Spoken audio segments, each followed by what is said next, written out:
In George R.R. Martin's A Song of Ice and Fire, one of the most compelling mysteries revolves around Jon Snow's true parentage. We learn that Jon is not simply Ned Stark's illegitimate son, but rather the legitimate child of Leanna Stark and Rhaegar Targaryen, making him Aegon Targayrian, the rightful heir to the Iron Throne by blood. This revelation begs the question: if Robb Stark had known Jon's true identity, would he still have named Jon as his heir?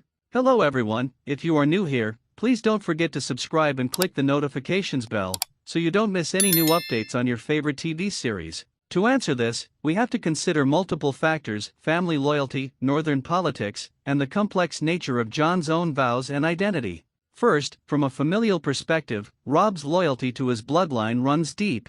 Throughout the series, family ties are sacred to the Starks. Robb loved Jon as a brother, despite Jon's status as a supposed bastard, and trusted him implicitly. If Robb had known Jon was actually his nephew and a trueborn son of Leanna Stark, his own sister, this bond would only be stronger. Naming Jon as his heir in that case would make perfect sense. Robb would want to secure the legacy of House Stark through the closest and most deserving family member, especially one with a noble and powerful lineage. However, the political dimension complicates things considerably. The North's identity and independence are central themes to Robb's rebellion. The Starks have always been wary of Southern influence, especially from the Targaryens, whose dynasty was overthrown after Robert's rebellion. Many Northern lords harbor deep resentment toward the Targaryen kings and may view Jon's Targaryen blood with suspicion or outright hostility. If Robb openly named Jon, a Targaryen by blood, as his heir, he risked alienating many of his bannermen and fracturing the fragile unity he was fighting so hard to maintain.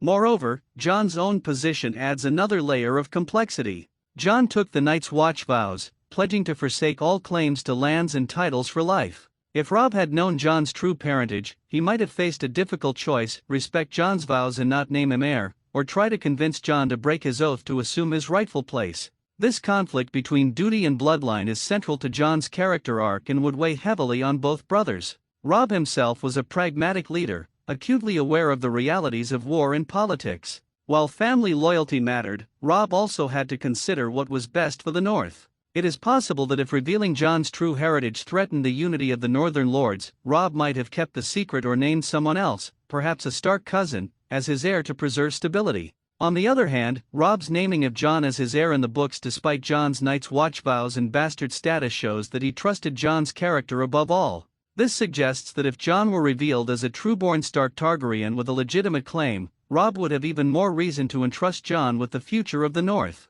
Robb might have hoped that Jon's leadership could unite not only the North but possibly even the entire realm, bridging the divide between Stark loyalty and Targaryen legacy. In the end, the answer is not clear-cut, but it opens up fascinating possibilities about loyalty, identity, and power.